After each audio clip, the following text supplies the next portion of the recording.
보시면서 행복한 안식일입니다. 눈으로 좀 말씀드립니다.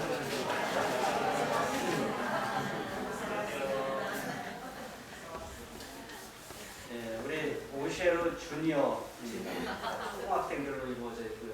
이제 2세대예요. 2세대 언니 오빠들이 다 빠지고 2세대들만 연주를 했는데 참 아름다웠죠? 네. 2세대들부터. 네, 많이 성장한 우리 오셰르 주니어 학생들의 연주를 보게 되었습니다. 하나님께 참 감사드리고 또 좋은 찬양을 준비해 주신 오셰르 주니어 학생에 감사를 드립니다. 네, 반가운 얼굴들이 있습니다. 우리 황호익 집사님 참 오랜만에 오셨습니다. 우리 집사님 크게 좀 앞으로 좀 환영해 주시기 바랍니다. 건강한 모습 뵐 수 있어서 하나님께 감사를 드립니다. 또 우리 청주중앙교회에서 김내영 집사님 오셨습니다. 예, 집사님 환영합니다. 우리 강단 양옆에 보니까 뭐가 있어요? 꽃이 있어요. 네, 꽃이 참 예쁘죠? 네. 이게 들판에 피어 있는 꽃입니다. 우리 조정수 집사님께서 꺾어 오셔서 갖다가 항아리에 항아리잖아요, 그죠? 항아리에 꺾어가고 있어요. 하나님께서 참 가을을 느끼도록 이렇게 해주셨고 또 집사님께서 수고하시면서 충전해서 하나님의 아름다운 작품들을 볼 수 있습니다. 참으로 감사를 드립니다. 우리 임신예 집사님이 좀 많이 좋아지셨습니다. 이제 다음 주 중에 병원을 방문하게 되는데 좋은 결과가 있도록 기도를 좀 해주시기 바랍니다. 문영근 장로님이 허리가 좀 많이 아프세요. 그래서 2주째 지금 교회를 못 나오고 계신데 문영근 장로님도 빨리 쾌차하실 수 있도록 기도 많이 해주시기 바랍니다. 성전 건축표와 함께 외치도록 하겠습니다. 제가 검은 글씨를 여러분들 파란색 글씨를 외쳐주십시오. 여호와 이레 하나님께서 준비하셨다. 연합하여 기도하자. 내년에는 새 성전에서 다시 한번 하겠습니다. 여호와 이레 하나님께서 준비하셨다. 연합하여 기도하자. 내년에는 새 성전에서 아멘. 사진으로 새 성전 건축 소식을 좀 보여드리겠습니다. 사실은 이번 주는 추석 연휴가 있어서 공사를 어저께와 어제 이틀간밖에 하지 못했습니다. 그래서 사진에 많은 변화는 있지 않습니다. 그러나 여러분들이 좀 보실 수 있도록 보여드리겠습니다. 지금 이 사진은 저 교회 강단 안쪽에서, 그러니까 여기에서 여러분들 자석을 보고서 찍은 그러한 사진입니다. 바로 앞에 보시면 조그마한 이제 그 침례탕이 보이시고요. 그 다음에 앞으로 보시면 계단식으로 구성되어 있는 여러분들 앉으실 그런 자석들이 보입니다. 그리고 뒤쪽으로 보면 하늘이 쫙 보여요. 그죠? 물론 교회당 안에서는 그렇게 보이진 않겠습니다만 우리 교회가 저렇게 위치하고 있다는 것을 여러분들이 좀 보실 수 있겠습니다. 그 다음에요, 이건 침례탕입니다. 침례탕이 조금 얕은 것 같아서 좀 걱정이 되는데 설계가 처음 나왔을 때 깊이를 좀 체크했어야 되는데 그렇게 하지 못했는데 조금 아쉽습니다. 70cm 정도 물을 좀 맞을 수 있을 것 같은데 한 1m 정도 되었으면 좋겠다라는 생각을 좀 했었는데 조금 아쉬운 부분이 좀 있습니다. 어쨌든 이곳에서 많은 침례식이 거행이 되고 많은 영혼들이 지금 거듭났으면 좋겠습니다. 아멘. 여기는 찬양대석입니다. 이쪽에 보시면 여기가 찬양대석입니다. 찬양대석도 계단식으로 구성이 되어 있고요. 우리 찬양대들이 앉아서 그곳에서 찬양을 하고 예배를 드리고요. 그 앞쪽에서는 이제 그 오케스트라가 자리를 하게 됩니다. 그래서 요 좌석대로 우리가 찬양이 이루어질 때 하나님께 귀한 찬양들이 이루어지게 되길 간절히 바랍니다. 아멘. 이제 제가 순서를 조금 바꿨네요. 요거 먼저 하겠습니다. 건축 자금과 건축 헌금의 현황을 조금 소개를 해드리겠습니다. 다음 주에 우리가 이제 건축 헌금 2차 약정을 하게 되잖아요, 그죠? 그래서 이제 어떻게 되고 있는지 대략적으로 뭐 정확하지는 않습니다. 대략적으로 저희가 뽑은 것입니다. 지금까지 들어온 총 건축 자금의 수입은요 9억 6천만 원입니다. 그 중에서 우리 성도님들이 드린 헌금이 6억 6천만 원이고요. 외부 헌금이 약 3억 가량 됩니다. 여기에는 이제 대총회에서 우리에게 준 세계 선교 헌금 2억 7천만 원이 들어가 있습니다. 6억 6천만 원을 보면은요, 특별한 경우를 제외하고는 우리 성도님들이 1차 약정 때 하나님께 약정하신 그 헌금들을 대부분 다 드리셨어요. 참 하나님께 감사한 일입니다. 이게 이렇게 많이 약정하시고 많은 높은 퍼센티지로 하나님께 드리기가 쉽지 않습니다. 그런데 대부분의 성도님들이 특별한 경우를 제외하고는 다 드리셨고요. 많은 경우 약정하지 않으셨지만 드리신 분들이 계시고 또 약정하신 것보다 더 드리신 분들이 계십니다. 그래서 우리 성도님들이 지금 약 6억 6천만 원의 헌금을 드리셨습니다. 이번 주, 다음 주까지 해서 총 지출될 금액이 약 11억입니다. 11억 원을 건축비를 여러분들이 지출하게 되신 것입니다. 그 중에서 대출이 약 1억 6천만 원가량 됩니다. 그러니까 약 1억 6천 저희가 빌린 것이고요. 남아있는 건축 비용이 약 20억 원가량 됩니다. 아직도 많이 남았죠. 지출해야 될 돈이. 그런데 그 중에서 교회 건물이 5억 5천 정도 되고요. 그 다음에 교회 사택이 1억 8천 가량 됩니다. 그래서 총 우리가 남아있는 금액이 약 13억 정도 우리가 준비해야 되는 추가적인 건축 헌금이라고 보시면 되겠습니다. 이 중에서 우리가 2차 헌금으로도 드릴 것이고요. 또 외부에서도 어느 정도 헌금을 드리시는 분들이 계실 것입니다. 그리고 많은 부분은 또 우리가 헌금으로 하나님 앞에 직접 단번에 드리지는 못하지만 대출을 해서 이 20억의 금액들을 13억의 금액들을 우리가 채워가게 될 것입니다. 그 다음에 하나님께서 또 채워주실 수 있습니다. 우리 성도님들이 함께 이 일을 기도하면서 이루어가셨으면 좋겠고요. 다음 주에 제2차 건축헌금을 약정하게 되는데 여러분들 기도 많이 해주시고 또 하나님께서 나에게 주신 축복대로 또 내가 하나님께 감사하는 마음을 담아 또 내 최선을 다하여 하나님께 약정하시는 저와 여러분 되시기를 간절히 바랍니다. 이제 성경 말씀 다시 한번 교독하겠습니다. 제가 파란색 글씨를 여러분들이 검은색 글씨를 읽어주시기 바랍니다. 항상 기뻐하라. 쉬지 말고 기도하라. 범사에 감사하라. 이것이 그리스도 예수 안에서 너희를 향하신 하나님의 뜻이니라. 하나님께서는 우리에게 항상 기뻐하라 라고 명령을 주셨습니다. 항상 기뻐하라. 그렇다면 왜 하나님께서는 우리에게 항상 기뻐하라 라고 말씀하시는가? 왜 나는 항상 기뻐해야 되는가? 우리가 그 이유에 대하여 첫 시간에 살펴보았습니다. 9가지 살펴봤어요. 우리는 하나님의 성품 때문에 감사해야 됩니다. 하나님의 사랑과 하나님의 은혜. 또 우리는 예수님께서 이루어 놓으신 일들을 위하여 또 지금 예수님께서 행하시는 중보 사역을 위하여 우리가 감사해야 합니다. 세 번째, 성령님께서 지금 현재 우리들 가운데 역사하셔서 이루시는 일을 위하여 우리가 항상 하나님께 감사해야 됩니다. 네 번째, 영적인 축복들이 있고요. 다섯 번째, 하나님의 완전한 계획이 있습니다. 구원의 계획이 완전합니다. 여섯 번째, 영광스러운 미래의 약속이 있어요. 예수님께서 재림하시겠다는 약속이 있고 우리의 부활의 소망에 관한 약속이 있고 공중에서 우리가 예수님을 맞이할 것이고 천국에 함께 이룰 것이라는 영광스러운 미래의 약속이 있습니다. 우리가 감사해야 되는 이유 일곱 번째는 응답된 기도입니다. 수많은 기도들에 하나님께서 응답해 주셨고 또 응답하시겠다고 약속하고 계십니다. 그것에 우리가 감사합니다. 여덟 번째, 우리가 항상 기뻐해야 하는 이유는 우리에게 성경이 있기 때문이에요. 하나님의 말씀인 성경이 우리에게 있다는 것은 우리가 항상 기뻐해야 합니다.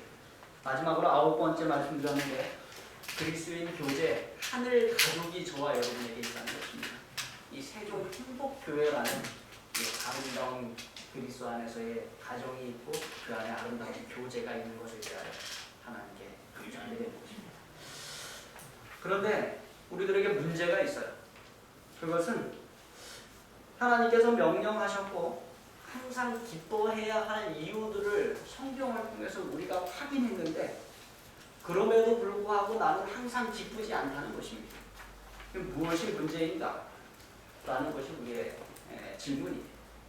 그래서 우리가 지난 시간에 시작한 것이 뭐냐면 지지난 시간이네요. 우리가 항상 기쁘지 못한 이유는 우리의 기쁨을 방해하는 것들이 있다는 것입니다. 우리의 기쁨을 빼앗아가는 것들이 있다는 것입니다. 예, 지난 시간부터 했습니다. 지난 시간에 4가지를 살펴보았어요. 왜 우리는 항상 기뻐하지 못하는가? 구원의 확신을 잃어버렸기 때문에. 교회 안에 있고 하나님 안에 있다 하지만 처음 믿을 때보다 우리 구원의 확신이 흐려졌다는 것입니다. 그래서 우리가 항상 기뻐하지 못한다는 것입니다. 두 번째, 호시탐탐 우리의 기쁨을 빼앗아 가려고 하는 누가 있다? 사탄이 있어요. 수시로 우리를 찾아옵니다. 수시로 찾아와서 빼앗아 갑니다. 세 번째, 무지해서 알지 못해서 우리가 기쁨을 빼앗깁니다. 네 번째, 불신. 알지만 믿지 못하는 불신 때문에 우리가 기쁨을 빼앗긴다는 것입니다. 오늘은 이어서 우리의 기쁨을 방해하는 것들, 우리의 기쁨을 빼앗는 것들 5번째에서 7번째까지만 하겠습니다. 제가 준비하다 보니까 또 길어졌어요. 한 번 더 하겠습니다. 여러분 한 번 더 하는 거 괜찮습니까? 네. 이해해 주셔서 감사합니다. 자꾸 길어져서 죄송합니다. 어쨌든 오늘 3가지, 6가지 남았는데 그 중에 3가지 함께 말씀을 나누겠습니다. 우리의 기쁨을 방해하는 것들, 우리의 기쁨을 빼앗아가는 것들 5번째입니다. 사랑 글씨 함께 읽겠습니다. 시작. 네, 감사하지 않는 태도. 감사하지 않는 태도가 우리의 기쁨을 빼앗아간다는 것입니다. 여러분 성경을 읽어보시면 성경은 반복적으로 우리에게 명령합니다. 감사하라. 그래서 제가 인터넷 성경에서 우리나라 말로 감사라는 단어를 성경에서 찾아봤더니 188번이 나와요. 188번. 몇 구절만 함께 읽도록 하겠습니다. 역대상 16장 34절 함께 읽습니다. 시작. 여호와께 감사하라. 그는 선하시며 그의 인자하심이 영원하니라. 여호와께 감사하라. 하나님께 감사하라. 왜 감사하는가? 하나님이 영원하신 것처럼 하나님의 선하심과 하나님의 인자하심이 영원하기 때문이다. 여러분 자비와 사랑과 오래 참음이 영원합니다. 얼마나 큰 복음이에요. 감사하지 않을 수 없는 것입니다. 역대상 23장 30절입니다. 함께 읽겠습니다. 시작. 아침과 저녁마다 서서 여호와께 감사하고 찬송하며. 이 무슨 말씀인가 하면 다윗의 명령에 따라 솔로몬 시대에 이 감사하고 찬송하는 사람들을 위해서 레위인 4,000명을 구별했어요.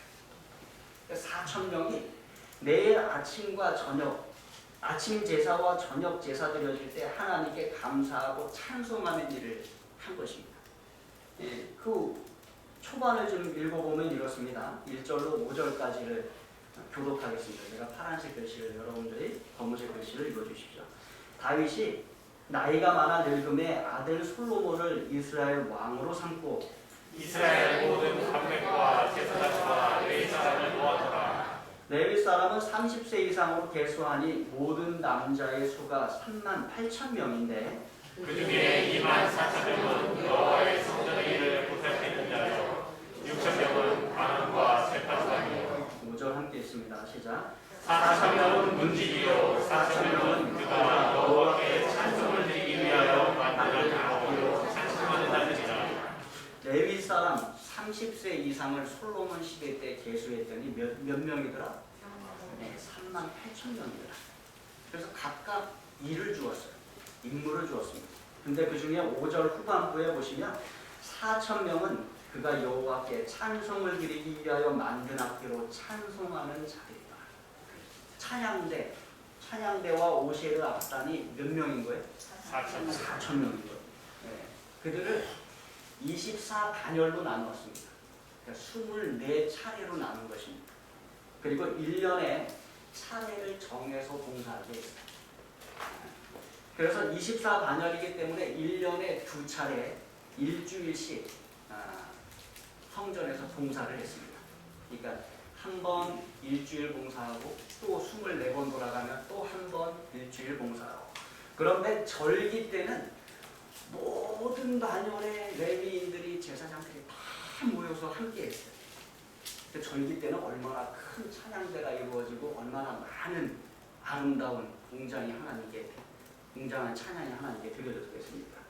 오늘날 심호하는 장로님들, 심호하는 집사님들과 같은 그러한 차례대로 일을 하시는 것입니다.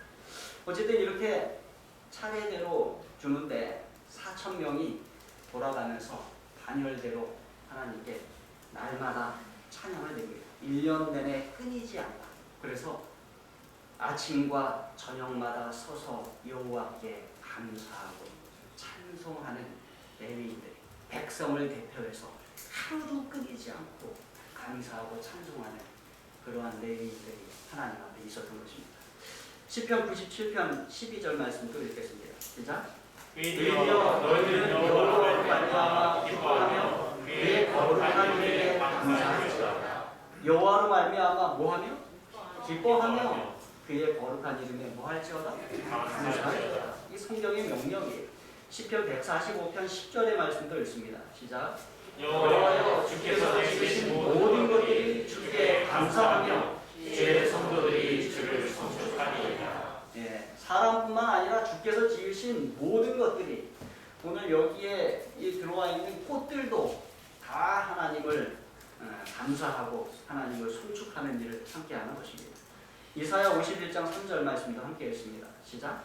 나 여호와가 시온의 모든 황폐한 곳들을 위로하여 그 사막을 에덴 같게 그 광야를 여호와의 동산 같게 하였나니 그 가운데 기뻐함과 즐거움과 감사함과 참하는 소리가 있으리라. 하나님은 당신의 백성들 가운데 기뻐함과 즐거워함과 감사함과 찬양하는 소리, 찬양하는 소리가 있기를 원하십니다. 여러분들 어떠한 일에 감사하는 경험을 해보셨습니까? 감사하게 되면 기쁨이 마음을 채워요. 기쁨이 흘러 넘치게 되는 것입니다. 아마 여러분들이 다 경험해 보셨을 것입니다. 우리가 문득 삶을 되돌아보면 감사하는 일들이 생겨요. 저도 그렇습니다. 요즘에 문득 참 하나님께 감사하다 이런 생각을 합니다.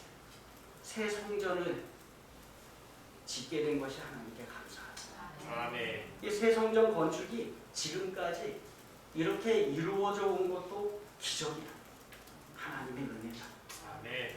그리고 돌아보니까 성도님들이 참 많은 헌금을 하나님께 드렸다. 감사하다. 또 가족들에 대한 것들을 생각할 때, 교회의 일들을 생각할 때, 우리 성도님들의 교회에서 섬기고 봉사하는 여러 면면들을 생각할 때 참 감사한 것입니다. 그때 우리의 마음속에 뭐가 흘러요? 이 기쁨이 넘치게 되는 것입니다. 그러니까 어떠한 일에 감사하면 기쁨은 저절로 생기는 것입니다. 그러나 반대로 감사하지 않으면 어떻게 될까요? 기쁨이 사라져요. 기쁨의 샘이 마르게 되는 것입니다. 근데 어떤 분이 이렇게 질문할 수 있어요. 목사님, 감사할 일이 있어야 감사하죠. 여러분도 그렇게 생각하십니까? 여러분 지금 감사하지 않는 이유가 정말로 내 삶에 감사할 이유가 하나도 없기 때문일까요? 그렇지 않습니다. 우리가 천천히 옆을 보고 뒤돌아보면 감사할 일이 하나씩 생겨요. 그러다가 그 리스트가, 그 감사할 목록이 넘치게 됩니다. 한 가지 분명한 것은 감사하는 것은 우리의 하나의 태도라는 것입니다. 그리고 감사하지 않는 것도 우리가 취하는 하나의 태도입니다. 그런데 여러분 감사라는 것이 어디에서 오는가 하면 만족에서 온다고 해요. 만족. 어디서 온다고요? 만족. 그래서 만족하는 사람은 감사하게 되고 감사하는 사람에게 기쁨이 넘치는 것이에요. 반대로 만족하지 못하는 사람에게는 뭐가 없고? 감사가 없고 그 감사가 없는 사람은 뭐도 느끼지 못해요. 이 기쁨도 느끼지 못해요. 그런데 이 만족이라는 것이 재미있습니다. 여러분 언제 만족하십니까? 대답해 보세요. 만족하시는 때가 없으세요? 필요가 채워지거나. 피로가? 채워지거나. 네. 피로가 채워질 때, 회복이 될 때, 네, 또 언제 만족하세요? 내가 만족하다고 생각할 때. 만족하다고 생각할 때. 선생님, 장로님은 언제 만족하다고 생각해요? 부족하더라도 내 마음에 나를 만족하다. 네. 장로님 일체의 비결을 배우셨어요. 네. 언제 사람들이 주로 만족하냐면 배가 부를 때. 배가 부를 때. 그리고 뭔가를 좋은 것을 얻었을 때, 이루었을 때 만족하게 된다는 것입니다. 그런데 요즘 세상은 만족하지 못하는 세상입니다. 요즘 사람들은 만족하지 못하는 사람들이에요. 무엇을 해도 잘 만족하지 못해요. 만족하지 못해서 세상 사람들이 계속해서 외치는 것이 있는데 그게 뭐냐면 더해요. 더 달라고 요구하고 더 가지기를 원하고 더 달라고 소원하는 것입니다. 계속해서 만족하지 못하고 그래서 뭐예요? 더 주세요. 이렇게 한다는 것입니다. 그런데 그러한 사람은 하나님이 무엇을 주셔도 만족하지 못한다는 거예요. 하나님께서 그 사람에게 맞는 직업을 주십니다. 근데 그 사람은 그 직업을 싫어해요. 하나님께서 그 사람에게 맞는 배우자를 주십니다. 그런데 그 배우자에게 만족하지 못해요. 하나님께서 그 사람에게 좋은 귀한 자녀들을 선물로 주십니다. 그런데 그 사람은 만족하지 못해요. 하나님께서 무엇을 주셔도 만족하지 못해요. 그러면서 늘 하는 말이 뭐예요? 감사해요? 감사할 일이 있어야 감사하죠. 이렇게 한다는 거죠. 그러한 사람에게는 하나님께 대한 경외심도 없고요. 모든 것을 베풀고 주시는 하나님 앞에 부복함이나 겸손함도 없다는 것입니다. 어떤 분이 이런 글을 적었습니다. 감사하지 않음은 교만의 자녀이며 그 교만의 자녀가 기쁨을 죽입니다. 교만해서 만족이 없고 그 만족 없음 감사하지 않음이 기쁨을 죽인다는 것이죠. 만약 저와 여러분이 교만함으로 삶의 작은 일들에 대해 또 하나님께서 주시는 모든 것들에 대해 하나님께서 주시는 축복에 대해 감사하기를 배우지 못한다면 우리는 계속해서 더를 외치며 평생을 살게 될 것이고 그러면서도 불만족 가운데 기쁨이 없는 생애를 평생 살게 될 것입니다. 그래서 여러분 우리 모두 하나님 안에서 만족하는 삶 사시길 간절히 바랍니다. 사도 바울이 그 태도를 배웠어요. 바울의 이야기 좀 들어보겠습니다. 그래서 빌립보서 4장입니다. 4절 제가 읽고 5절 읽어주십시오. 주 안에서 항상 기뻐하라. 내가 다시 말하노니 기뻐하라. 너희 하는 걸 모든 사람에게 알리라. 주께서 가까우시니라. 바울이 말합니다. 주 안에서 항상 기뻐하십시오. 다시 말합니다. 항상 기뻐하십시오. 그러면서 모든 사람을 너그럽게 대하십시오. 왜요? 주님께서 오실 날이 가깝습니다. 바울이 이어서 이렇게 말합니다. 10절 제가 읽고 11절 읽어주십시오. 내가 주 안에서 크게 기뻐함은 너희가 나를 생각하던 것이 이제 다시 싹이 나리니 너희가 또한 이를 위하여 생각은 하였으나 기회가 없었느니라. 내가 필립함으로 말하는 것이 아니라 어떠한 형편이든지 나는 자족하기를 배웠노니.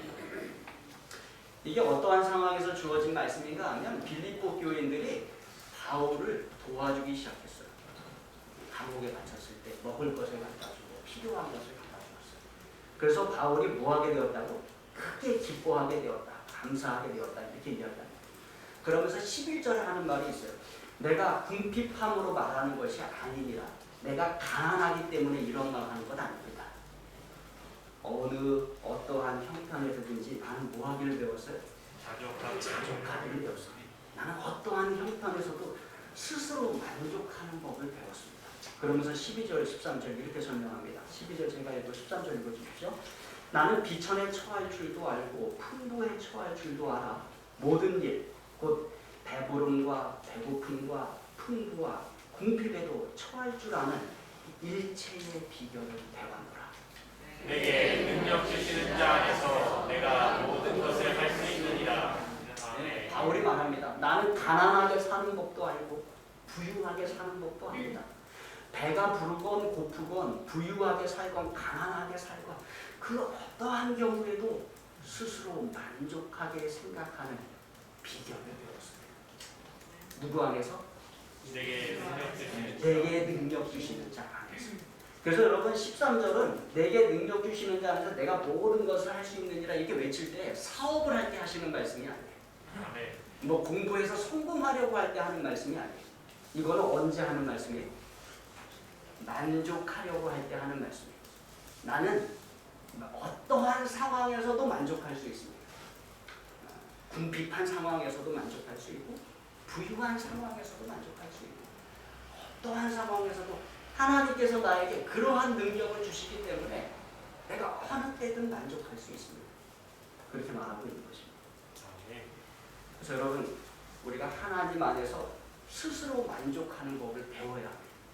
바울이 그랬듯이 어떠한 형편, 어떠한 상황에서도 만족하고 감사하는 법을 우리가 배워야 하는 것입니다. 그럴 때 우리의 삶에 뭐가 넘쳐요? 기쁨이 넘쳐요. 그래서 우리의 기쁨을 빼앗아가는 다섯 번째 요인은 무엇이었습니까? 감사하지 않는 거예요. 여러분의 삶에 기쁨이 없거든 뭘 한번 체크해 보셔야 돼요. 내가 감사하고 있는가? 이거 한번 체크해 보셔야 돼요. 그래서 감사를 체크하고 감사의 목록들을 살펴볼 때 여러분들이 만족하고 감사하게 될 때 하나님께서 우리에게 충만한 기쁨을 주신다는 것을 기억하는 저와 여러분들에게 간절히 바랍니다. 아멘. 우리에게서 기쁨을 빼앗아가는 여섯 번째 요인이 있어요. 파란 글씨 함께 읽겠습니다. 시작. 잘못된 기대. 잘못된 기대가 우리에게서 기쁨을 빼앗아갑니다. 이게 무슨 말씀인가? 이 잘못된 기대는 잘못된 이해에서 옵니다. 특별히 하나님께서 주시는 약속, 예수님께서 주시는 약속에 대하여 잘못된 이해를 하게 되면 우리가 잘못된 기대를 가지게 돼요. 많은 사람들이 예수님을 믿으면서 이렇게 기대합니다. 내가 예수님을 믿으면 예수님은 나를 행복하게 해주실 것이며 나를 부자로 만들어 주실 것이며 나를 성공하게 해주실 것이며 나를 늘 건강하게 해주실 것이며 내 모든 병을 낫게 해주실 것이며 내 삶의 모든 것을 잘 이루어 줄 것이며 내 삶이 온통 기적들로 채워지게 될 것이다. 이것이 잘못된 믿음이에요. 잘못된 기대. 한쪽만 바라본 것입니다.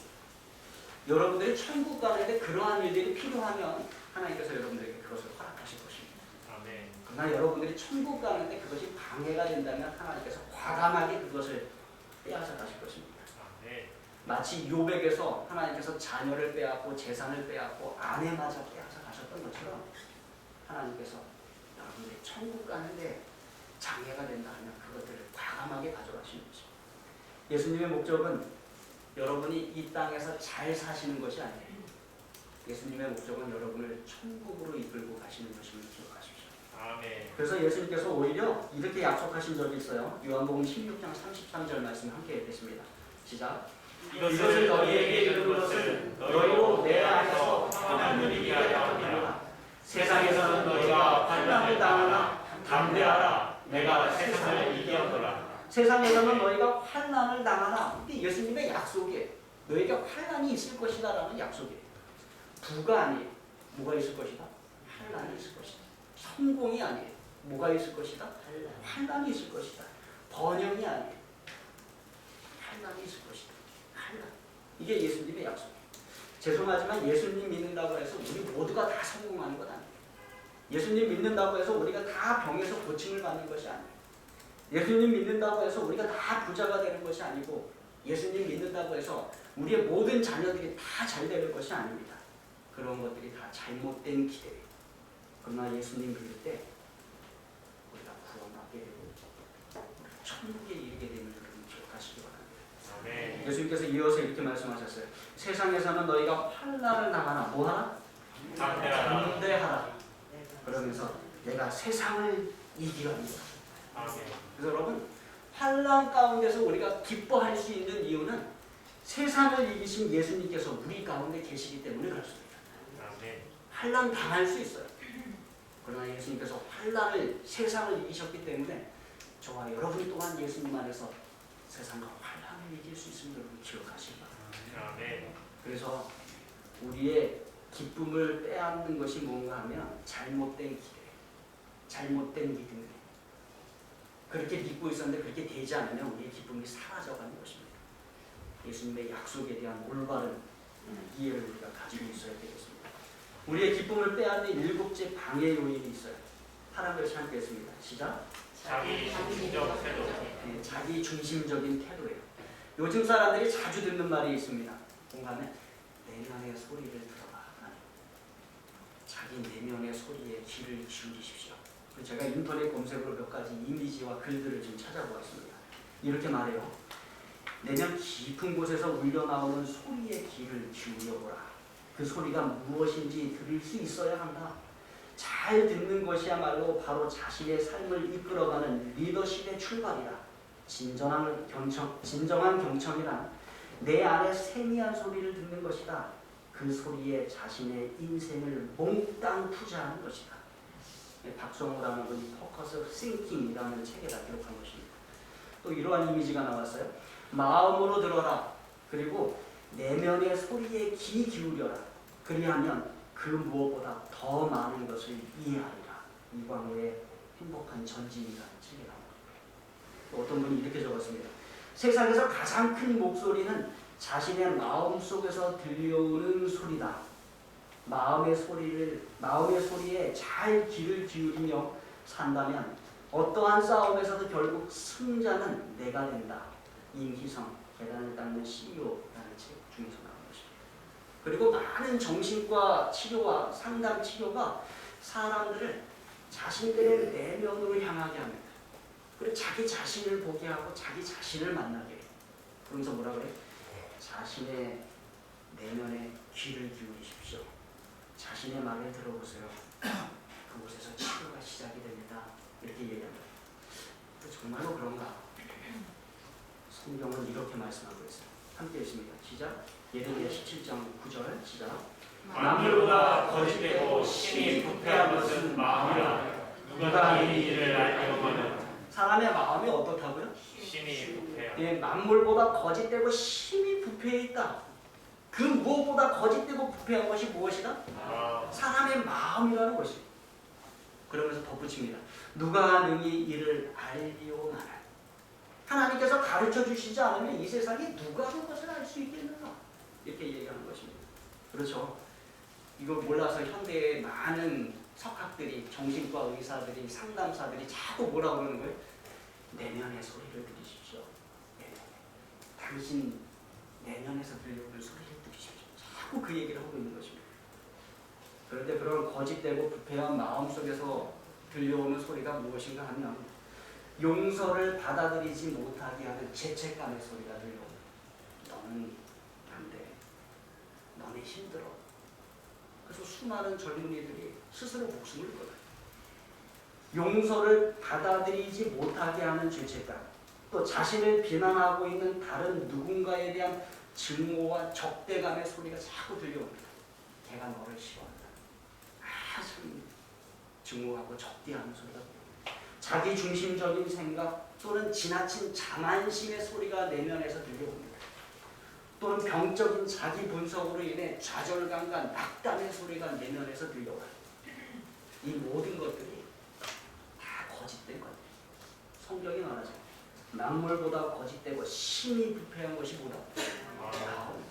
그래서 여러분들이 자꾸 여러분의 내면의 소리를 들으려고 하면 만물보다 거짓되고 심히 부패한 데서 나오는 음성들을 들어요.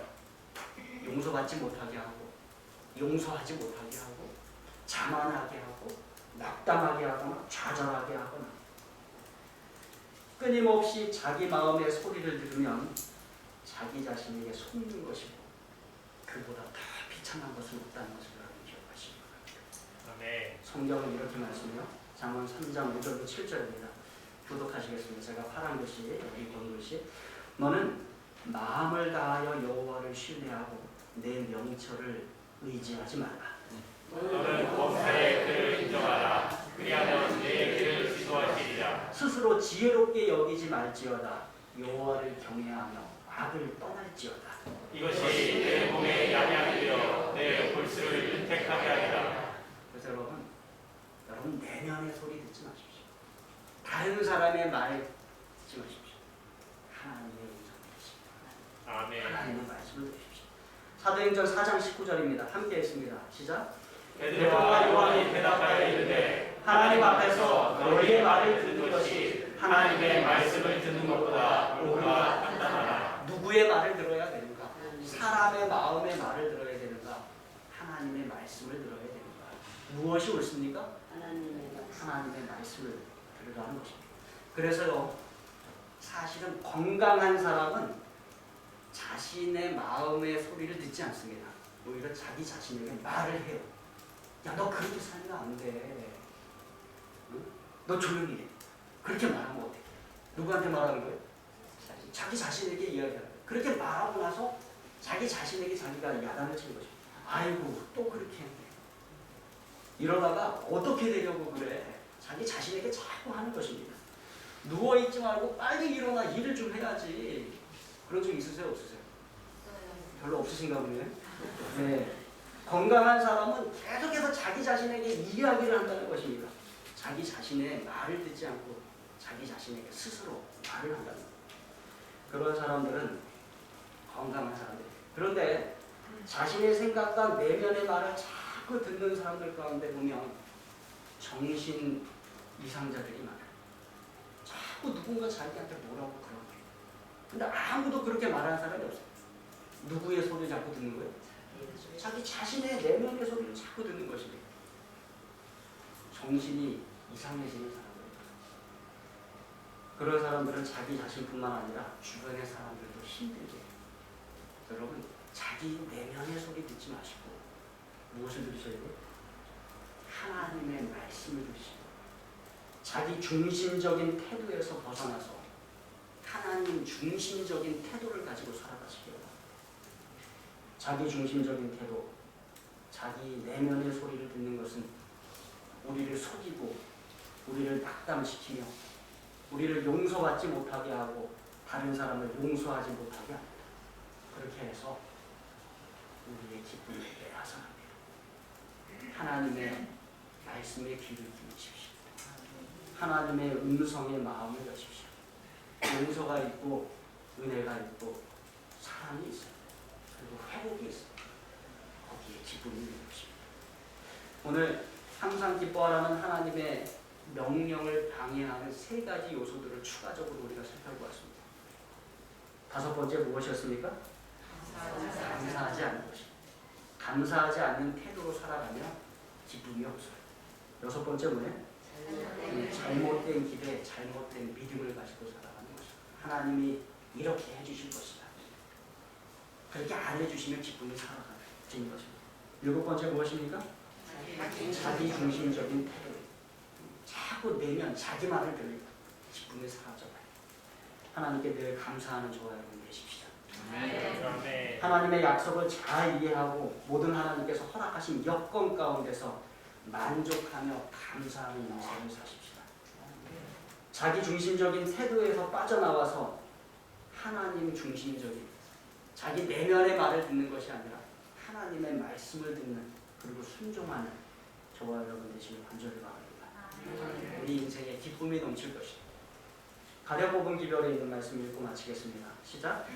주께서 가라사대 나는 명백한 말씀을 붙잡으라. 그분이 그대를 위로하고 축복하실 것이며 그대의 마음에 기쁨을 주실 것이다. 말씀을 순종함으로 항상 기뻐할 수 있는 저와 여러분들을 바라면서 말씀을 마치겠습니다.